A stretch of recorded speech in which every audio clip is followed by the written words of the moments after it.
হবে। পাশে স্টেশনের সামনে যান না, সামনে যান না।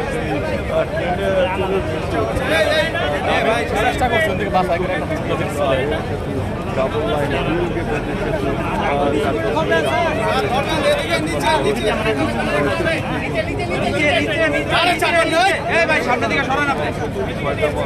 স্টেশনে কিন্তু যাবে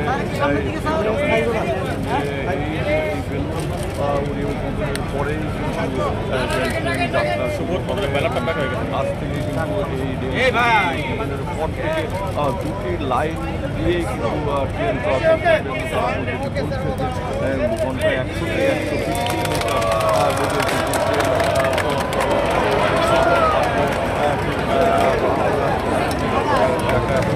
আগে যমুনা বহুমুখী সেতুতে যেই রেল লাইনটি ছিল সেটি দিয়ে প্যাসেঞ্জার ট্রেন অত্যন্ত ধীর গতিতে ঘন্টায় 20 কিলোমিটার বেগে যেতে পারত। তাতে ব্রিজটি ক্রস করতে 20 মিনিট সময় লাগতো আনুমানিক।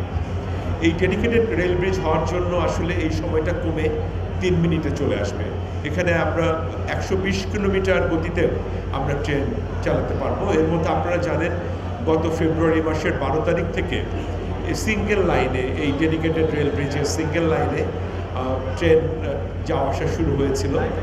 এটা আমরা ট্রায়াল রান বলে থাকি, বাট যাত্রী পরিবহন করা হচ্ছিল। আজকে সেটি দুটো লাইন, অর্থাৎ ডাবল লাইন সেটি আজকে উদ্বোধন হয়ে গেল। এরপর থেকে দুটো লাইনেই আমাদের এই যমুনা রেল ব্রিজ দিয়ে আমাদের ট্রেন চলাচল করবে।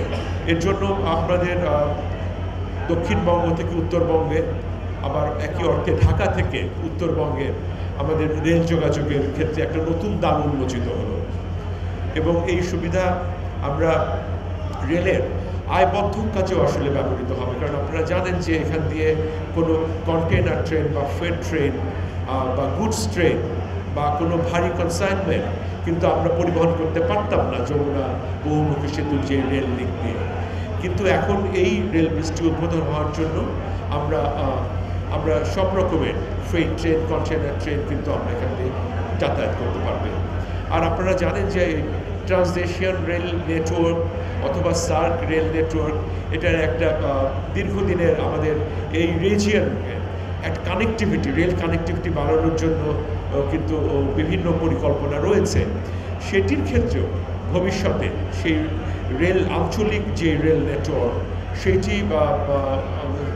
সাফল্যের জন্যও কিন্তু আসলে এই রেল ব্রিজটি বিশেষ ভূমিকা রাখবে।